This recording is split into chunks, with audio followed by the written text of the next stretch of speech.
نحمده ونصلي على رسوله الكريم اما بعد فاعوذ بالله من الشيطان الرجيم بسم الله الرحمن الرحيم رب اشرح لي صدري ويسر لي امري واحلل عقدة من لساني يفقهوا قولي.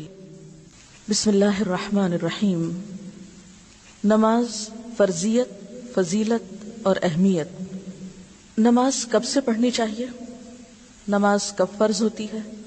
اس کا اندازہ رسول اللہ صلی اللہ علیہ وسلم کی اس حدیث سے ہوتا ہے: مروا اولادکم بالصلاة وهم ابناء 7 سنین واضربوهم علیہا وهم ابناء 10 سنین وفرقوا بینہم فی المضاجع. اپنے بچوں کو نماز پڑھنے کا حکم دو جب وہ 7 سال کے ہو جائیں، اور جب وہ 10 برس کے ہوں تو انہیں نماز چھوڑنے پر مارو اور ان کے بستر الگ کر دو. یعنی پھر بچے ایک بستر میں نہ سوئیں بلکہ الگ الگ سوئیں، کیونکہ اس وقت بلوغت کے آثار شروع ہو جاتے ہیں.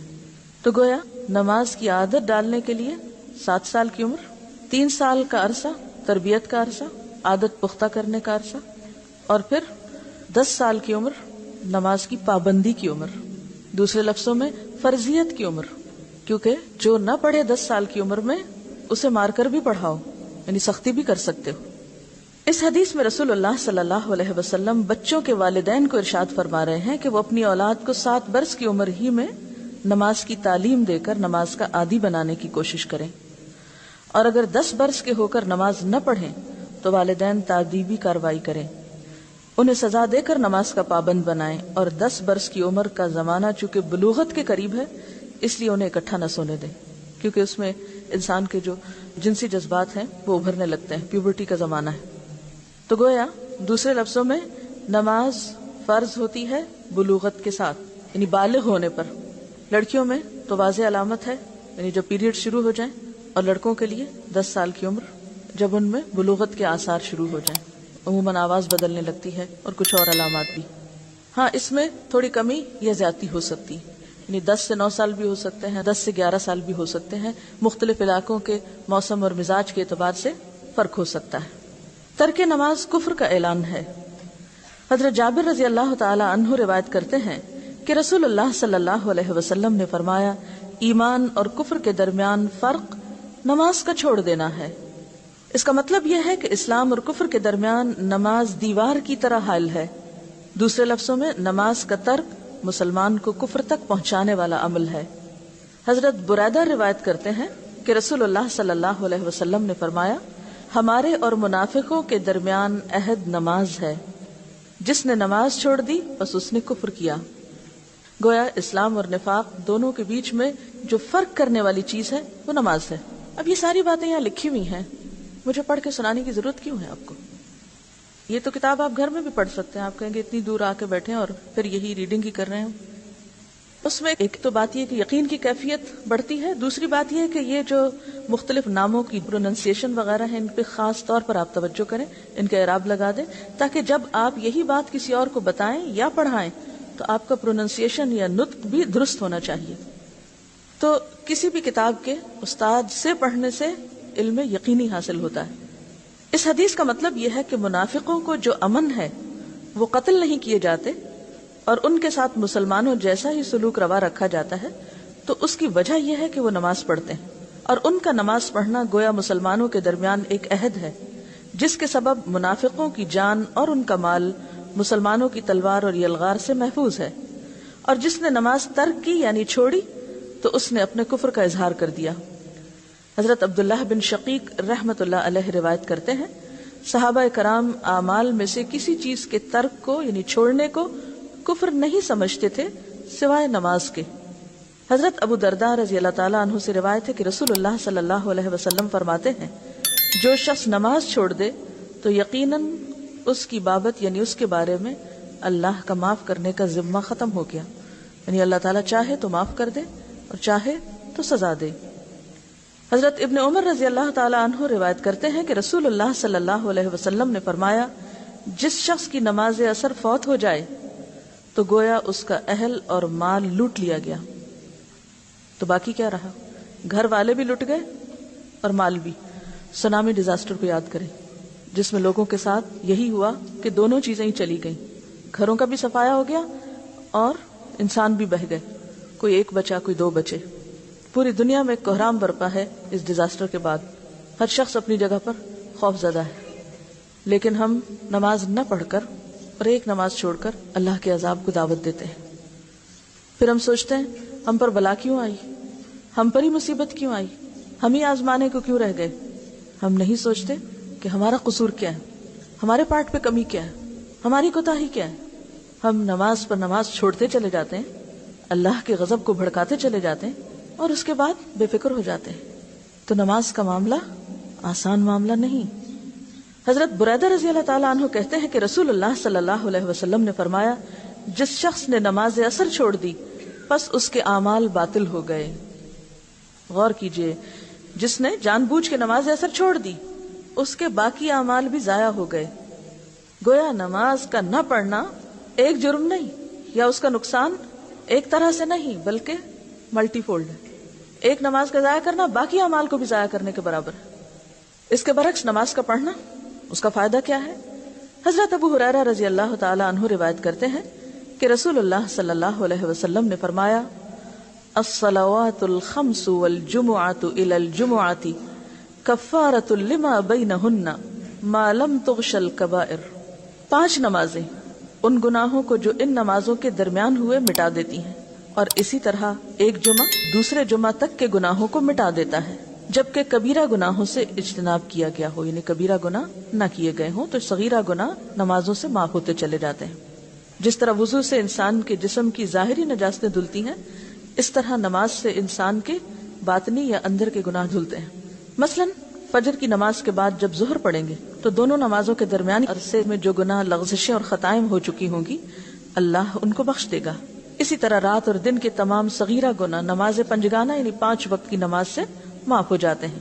گویا 5 نمازوں پر ہمیشگی کرنا مسلمانوں کے نامہ اعمال کو ہر وقت صاف اور سفید رکھتی ہے، حتیٰ کہ انسان نماز کی برکت سے آہستہ آہستہ صغائر سے یعنی چھوٹے گناہوں سے باز رہتے ہوئے کبیرہ گناہوں کے تصور سے ہی کانپ اٹھتا ہے.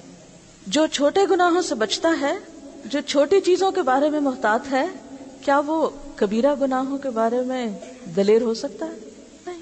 اور جب چھوٹے چھوٹے گناہ معاف ہوتے چلے جاتے ہیں تو انسان کا دل صاف ہونے لگتا ہے، انسان کی روح سے بوجھ ہٹنے لگتا ہے، پھر انسان کے اندر اور نیکیوں کا شوق پیدا ہوتا ہے اور انسان آگے بڑھتا چلا جاتا ہے.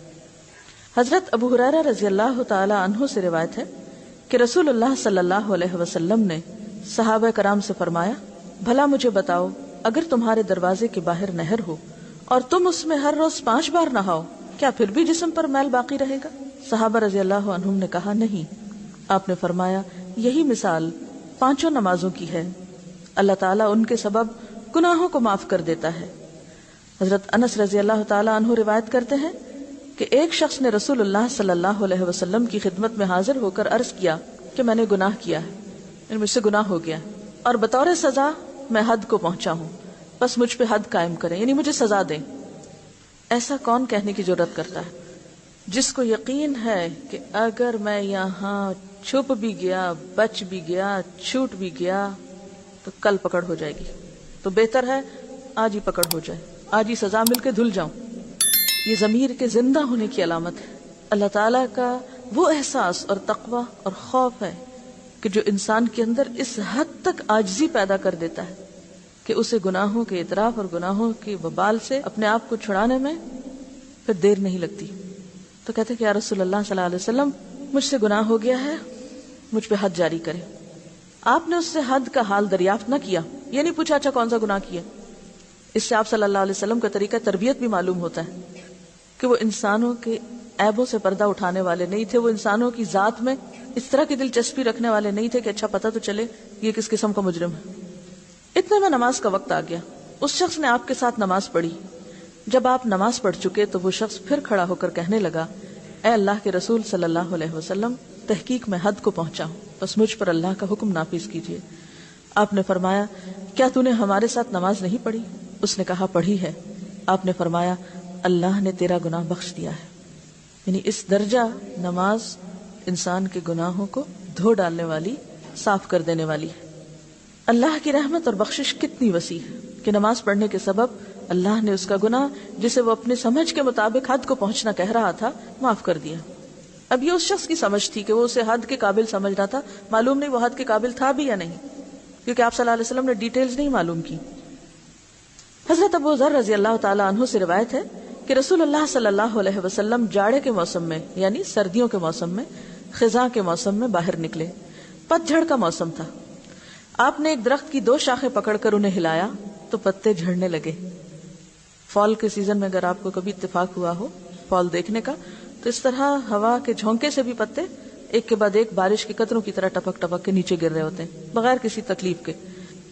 آپ نے فرمایا اے ابو ذر. میں نے کہا اے اللہ کے رسول حاضر ہوں. آپ نے فرمایا مسلمان جب نماز پڑھتا ہے اور اس کے ساتھ اللہ کی رضا چاہتا ہے تو اس کے گناہ اس طرح گرتے ہیں جس طرح اس درخت کے پتے جھڑتے ہیں، جس طرح اس درخت کے پتے جھڑے ہیں. یعنی امیجن کیجئے کہ نماز کے بعد انسان گناہوں کو اپنے اوپر سے اس طرح اتار رہا ہوتا ہے بسہولت جیسے وہ پتے ایک کے بعد ایک گرتے چلے جاتے ہیں. یہ اتنی خوبصورت مثال ہے. وہ پتے کس قسم کے پتے ہوتے ہیں؟ جو پیلے پڑ چکے ہوتے ہیں، جو سوکھ چکے ہوتے ہیں. اب ان کا زیادہ دیر درخت کے ساتھ رہنا کچھ فائدہ مند نہیں ہوتا، اب انہیں گر ہی جانا چاہیے، کیونکہ اب وہ درخت کی خوبصورتی میں نہیں اضافہ کرتے بلکہ درخت کو بدصورت بنا دیتے ہیں. اگرچہ ایک وقت آتا ہے کہ وہ پتے بھی بظاہر بڑے خوبصورت نظر آتے ہیں، لیکن زیادہ وقت گزر جائے تو وہی لال کالے سے ہو جاتے ہیں اور پھر انہیں گر ہی جانا چاہیے. تو گناہ بھی بظاہر کتنے اٹریکٹیو ہوں، کتنے خوبصورت ہوں، لیکن بہرحال وہ انسان کو بدصورت بناتے ہیں، ایمان کی طرف تازگی اور رونق کو ختم کرتے ہیں، لہٰذا وہ گرنے ہی چاہیے. اور ان کے گرنے کے لیے اللہ تعالیٰ نے بہترین ذریعہ نماز مقرر کر دیا. حضرت عبادہ بن صامت کی روایت ہے کہ رسول اللہ صلی اللہ علیہ وسلم نے فرمایا اللہ تعالیٰ نے 5 نمازیں فرض کی ہیں، بس جس نے اچھا وضو کیا، ان کو خشوع کے ساتھ پڑھا اور ان کا رکوع پورا کیا تو اس نمازی کے لیے اللہ کا عہد ہے کہ وہ اس کو بخش دے گا. اب کون سی نماز بخشش کا ذریعہ بنتی ہے؟ کیونکہ پیچھے ہم نے پڑھا کہ ایک شخص نے بہت بڑا قصور کیا، آپ صلی اللہ علیہ وسلم کے ساتھ نماز پڑھی تو آپ نے فرمایا کہ تمہارا قصور معاف ہو گیا. جو نماز آپ کے ساتھ پڑھی گئی ہوگی اس نماز کے خشوع کا عالم کیا ہوگا؟ لہٰذا یہاں سے یہ بات پتہ چلتی ہے کہ صرف نماز کا پڑھنا ہی کافی نہیں، بلکہ نماز میں پوری طرح عاجزی کا احساس، بندگی کا احساس، خشوع و خضوع یہ سبب بنتا ہے کامیابی کا. قد افلح المؤمنون الذین هم فی صلاتهم خاشعون. اللہ تعالیٰ نے 5 وقت کی نمازیں فرض کی ہیں، بس جس نے اچھا وضو کیا تو گویا اچھا وضو پہلا سٹیپ ہے اچھی نماز کا. ان کو خشوع کے ساتھ پڑھا اور ان کا رکوع پورا کیا. یعنی خشوع کے بعد پھر مزید خشوع ہی کا سمبل رکوع ہے. خشوع دبنے اور جھکنے کو کہتے ہیں نا. عموماً ہمارا رکوع کس طرح ہوتا ہے؟ ہم پوری طرح جھکتے بھی نہیں، یوں اتنا سے ایسے ٹیڑھا سے جھکتے ہیں، پورا جھکتے بھی نہیں. تو رکوع پورا کیا، اس جملے کو انڈر لائن کیجئے، ان کا رکوع پورا کیا یعنی پوری طرح جھکے اور تسبیح پوری کی تو اس نمازی کے لیے اللہ کا عہد ہے کہ وہ اس کو بخش دے گا. حضرت عمارہ بن رویبہ رضی اللہ عنہ روایت کرتے ہیں کہ رسول اللہ صلی اللہ علیہ وسلم نے فرمایا جو شخص آفتاب کے یعنی سورج کے طلوع اور غروب سے پہلے یعنی فجر اور عصر کی نماز پڑھے گا وہ شخص ہرگز آگ میں داخل نہیں ہوگا. حضرت عثمان رضی اللہ تعالیٰ عنہ روایت کرتے ہیں کہ رسول اللہ صلی اللہ علیہ وسلم نے فرمایا جو شخص نماز عشاء با جماعت ادا کرے اسے اتنا ثواب ہے گویا اس نے آدھی رات تک قیام کیا، اور پھر صبح کی نماز با جماعت پڑھے تو اتنا ثواب پایا گویا تمام رات نماز پڑھی. یہ ہے اللہ کی رحمت. حضرت جندب قصری روایت کرتے ہیں کہ رسول اللہ صلی اللہ علیہ وسلم نے فرمایا جس شخص نے صبح کی نماز پڑھی بس وہ اللہ کے ذمے میں ہے، اللہ کی امان میں ہے، اور جس نے وہ نماز نہ پڑھی وہ اللہ کی امان اور حفاظت سے نکل گیا. وہ مصیبتوں کو دعوت دے رہا ہے دنیا میں بھی اور آخرت میں بھی. کچھ معلوم نہیں اس کے بعد دنیا سے جانے کا وقت آ جائے تو کس حال میں جائے گا. ایسے دن جائے گا جس کی ابتدا اس نے اللہ کی نافرمانی سے کی. بہت سے لوگ فجر کی نماز میں کوتاہی کر جاتے ہیں. تو بات یہ کہ فجر کی نماز چھوڑنا اللہ کے عہد، امان اور حفاظت سے باہر نکلنا ہے. ہم میں سے ہر شخص چاہتا ہے نا کہ وہ پوری پروٹیکشن میں ہو، اسے کوئی نقصان نہ ہو، اسے کوئی تکلیف نہ پہنچے. لیکن اس چاہت کے ساتھ وہ دن کا آغاز کس طرح کر رہا ہے اسے اپنے پارٹ پہ بھی سوچنا چاہیے. حضرت ابو ہریرہ رضی اللہ عنہ روایت کرتے ہیں کہ رسول اللہ صلی اللہ علیہ وسلم نے فرمایا تمہارے پاس فرشتے رات اور دن کو آتے ہیں، آنے اور جانے والے فرشتے نماز فجر اور نماز عصر میں جمع ہوتے ہیں۔ یہ کن فرشتوں کی بات ہو رہی؟ کرامن کاتبین کی۔ جو فرشتے رات کو رہے وہ آسمان کو چڑھتے ہیں تو ان کا رب ان سے پوچھتا ہے، یعنی اعمال لے کے آسمان پہ جاتے ہیں تو اللہ تعالیٰ ان سے پوچھتے ہیں، حالانکہ اللہ تعالیٰ کو اپنے بندوں کا حال خوب معلوم ہے، تم نے میرے بندوں کو کس حال میں چھوڑا؟ وہ کہتے ہیں ہم نے ان کو اس حال میں چھوڑا کہ وہ نماز پڑھتے تھے، اور ہم ان کے پاس اس حال میں گئے کہ وہ نماز پڑھتے تھے۔ حضرت ابو ہریرہ رضی اللہ عنہ سے روایت ہے، رسول اللہ صلی اللہ علیہ وسلم نے فرمایا منافقوں پر فجر اور عشاء سے زیادہ بھاری کوئی نماز نہیں۔ فجر اور عشاء کی نماز کو اپنے لیے ایک بوجھ اور مصیبت سمجھنا کیا ہے؟ دراصل منافقت کی علامت۔ اگر انہیں ان نمازوں کا ثواب معلوم ہو جائے تو وہ ان میں ضرور پہنچیں، اگرچہ انہیں سرین پر چلنا پڑے، یعنی گھسٹ گھسٹ کے پیٹھ کے بل۔ سرین پر چلنے کا مطلب یہ ہے کہ اگر پاؤں سے چلنے کی طاقت نہ ہو، یعنی کوئی پاؤں سے چل نہ سکے، اس کے پاؤں نہیں ہے یا کھڑا نہیں ہو سکتا، تو ان نمازوں کے ثواب اور اجر کی کشش انہیں چوتڑوں کے بل یعنی گھسٹ گھسٹ کے مسجد پہنچنے پر مجبور کر دے، یعنی ہر حال میں پہنچے۔ نبی کریم صلی اللہ علیہ وسلم کو نماز عصر اس قدر پیاری تھی کہ جب جنگ خندق کے دن کفار کے حملے اور تیر اندازی کے سبب یہ نماز فوت ہو گئی تو آپ کو شدید رنج پہنچا۔ اس پر نبی صلی اللہ علیہ وسلم کی زبان مبارک سے یہ الفاظ نکلے، ہمیں کافروں نے درمیانی نماز یعنی صلاۃ الوسطی نماز عصر سے باز رکھا، اللہ ان کے گھروں اور قبروں کو آگ سے بھر دے۔ یعنی اتنا شدید افسوس تھا۔ آپ رحمت للعالمین تھے، کسی کے لیے بد دعا نہیں کرتے تھے، لیکن ان لوگوں کے لیے جنہوں نے آپ کو اس قدر مشغول کیا کہ آپ کی عصر کی نماز چلی گئی، ان کے لیے آپ نے پھر بد دعا بھی کی۔ نمازی اور شہید۔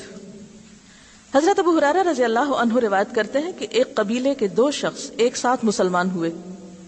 یہ بڑی انٹرسٹنگ حدیث ہے۔ ایک قبیلے کے دو شخص ایک ہی دن مسلمان ہوئے، ان میں سے ایک جہاد فی سبیل اللہ میں شہید ہو گئے اور دوسرے 1 سال کے بعد فوت ہوئے۔ حضرت طلحہ نے خواب میں دیکھا کہ وہ صاحب جن کا 1 سال بعد انتقال ہوا اس شہید سے پہلے جنت میں داخل ہو گئے۔ کیا سمجھ میں آیا؟ اکٹھے ایک دن مسلمان ہوئے، ایک شخص شہید ہو گئے، دوسرے 1 سال بعد فوت ہوئے، شہید نہیں ہوئے، اور وہ شہید سے پہلے جنت میں داخل ہوئے۔ مجھے بڑا تعجب ہوا کہ شہید کا رتبہ تو بہت بلند ہے، اس لیے جنت میں اسے پہلے داخل ہونا چاہیے تھا۔ میں نے خود ہی رسول اللہ صلی اللہ علیہ وسلم کی خدمت میں عرض کی، یعنی اس تقدیم و تاخیر کی وجہ پوچھی، تو آپ نے فرمایا جس شخص کا بعد میں انتقال ہوا کیا تم اس کی نیکیاں نہیں دیکھتے کہ کس قدر زیادہ ہو گئی؟ کیا اس نے 1 رمضان کے روزے نہیں رکھے اور سال بھر کی فرض نمازوں کی 6000 اور اتنی رکعتیں زیادہ نہیں پڑھی؟ اب آپ خود سوچئے کہ اگر ایک شخص 1 سال میں وقت کی پابندی کے ساتھ نماز ادا کرتے ہوئے اتنی نیکی کما لیتا ہے، تو وہ شخص جو یہ کام نہیں کرتا وہ کتنا بڑا اپنا نقصان کر رہا ہے، کس قدر لوزر ہے۔ ہم نے ایک بات پڑھی تھی کہ ہم اس کورس میں کچھ اخلاق اور عادات اپنائیں گے، جن میں سے ایک شیئرنگ بھی ہے، دوسروں کی خیرخواہی، دوسروں کے ساتھ دوستی، ہمدردی اور ان کی بھلائی کے لیے کوشش کرنا۔ میں آپ سے یہ چاہوں گی کہ بطور ہوم ورک جو لوگ گھروں سے آئیں وہ اس حدیث کو کسی نہ کسی کے ساتھ شیئر کریں، چاہے اپنے بچوں کے ساتھ، چاہے شوہر کے ساتھ، چاہے ٹیلی فون پر، چاہے کہیں بھی۔ اور جو لوگ ہاسٹل میں رہ رہے ہیں وہ 1 عدد خط اپنے گھروں کو لکھیں اور اس حدیث کو لکھ کر ان کے ساتھ شیئر کریں، کیونکہ یہ بہت زیادہ انکریجنگ اور انسپائرنگ حدیث ہے کہ چھوٹی سی نیکی کو بھی حقیر نہیں سمجھنا چاہیے۔ اچھا، اب آپ شیئر کیسے کریں گے؟ اچانک گھر جائیں گے اور بیگ کھولیں گے، وہ میرا ہوم ورک ہے، ٹھہر جائیں، کدھر ہے؟ بیٹھو جلدی سے سن لو، میں ہوم ورک ختم کر لوں۔ حضرت ابو ہریرہ روایت کرتے ہیں کہ ایک قبیلے کے 2 شخص ایک ساتھ مسلمان ہوئے۔ ایسا کریں گے؟ کیا کریں گے؟ کوئی بتائے طریقہ؟ جی، ماحول کیسے کریٹ کریں گے؟ جب ہم گھر جاتے ہیں نا تو گھر والے ضرور پوچھتے ہیں اچھا آج کیا کیا؟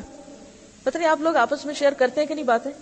اکثر گھروں میں یہ ہوتا ہے کہ جب گھر والے اکٹھے ہوتے ہیں تو ایک دوسرے سے پوچھتے ہیں اچھا آج کیا کیا، آج کیا ہوا؟ اچھا کوئی نہ بھی پوچھے تو ہم کہتے ہیں پتہ آج کیا ہوا۔ جسٹ ٹیک اٹ نیچرل، بالکل نیچرل وے میں۔ اور پھر آپ دیکھیں کہ اس سے پہلے اس حدیث کو 3 دفعہ 4 دفعہ 5 دفعہ رستے میں ہی پڑھ کے اپنے دل میں بٹھا لیں، ریڈ آؤٹ نہیں کرنی، اپنے آپ کو پہلے سنائیں۔ کیا پوری یاد ہو گئی؟ کیونکہ غلط بھی نہیں کوٹ کرنی. اچھا جو لکھنے والے وہ تو دیکھ کے لکھ لیں کیونکہ لکھے ہوئے میں کوئی لفظ آگے پیچھے نہیں ہونا چاہیے, بولنے میں مفہوم بھی آپ ادا کر سکتے ہیں. اور اگر آپ سمجھیں کہ ماحول ایسا بن گیا ہے کہ آپ دیکھ کے پڑھ کے آہستہ آہستہ سنا سکتے ہیں تو پڑھ کے سنا دیں, لیکن انشاءاللہ اس کا فائدہ ہوگا. کیونکہ میں نے جب پہلی دفعہ یہ حدیث پڑھی تھی تو اس وقت میں نے ای میل پہ کسی کو لکھ کے بھجوائی تھی اور ان کی طرف سے بہت ہی اچھا رسپانس آیا تھا کہ میں نے تو یہ حدیث کبھی سنی ہی نہیں, اور واقعی ایسا ہے. کیونکہ ہم سب اپنی آخری منزل کیا سمجھتے ہیں؟ شہادت. وہ شہید ہو گئے سب ٹھیک ہو جائے گا, لیکن یہ نہیں سوچتے کہ شہید ہونے کے باوجود بھی جنت میں پہلے اور بعد ہو سکتا ہے. اور یہ فرق ظاہر ہے کہ کوشش اور عمل سے ہوگا قیامت کے دن. تو دنیا میں ہم کیا چاہتے ہیں؟ ہم سب سے اگلی سیٹ پہ بیٹھے, ہم سب سے پہلے باہر نکلیں, کھانا سب سے پہلے ہمیں ملے, سب سے پہلے میرا کام ہو, میری بات پہلے سنی جائے. لیکن جنت کے بارے میں سوچتے ہی نہیں کہ پہلے میں پہنچوں. اور اگر واقعی پہنچنا چاہتے ہیں تو پھر کچھ کرنا پڑے گا, کیے بغیر نہیں. جنت محض آرزوؤں اور تمناؤں سے نہیں ملتی, کچھ کرنے سے ملتی ہے. بہرحال یہی قصہ حضرت طلحہ بن عبداللہ خود ذرا تفصیل سے بیان کرتے ہیں. حضرت طلحہ کہتے ہیں کہ میں نے صبح لوگوں کو اپنا خواب سنایا. سب کو اس بات پہ تعجب ہوا کہ شہید کو جنت کی اجازت بعد میں کیوں ملی, حالانکہ اسے پہلے ملنی چاہیے تھی. لوگوں نے رسول اللہ صلی اللہ علیہ وسلم سے دریافت کیا. آپ نے فرمایا اس میں تعجب کی کوئی بات نہیں, کوئی حیرانی کی بات نہیں. یعنی بیسیکلی یہ حدیث خواب پر مبنی ہے, لیکن ریکٹیفائی کہاں سے کرایا گیا؟ آپ صلی اللہ علیہ وسلم سے. خواب دیکھا کس نے تھا ذرا یہ بتائیے؟ طلحہ نے. انہوں نے یہ خواب لوگوں کو سنایا.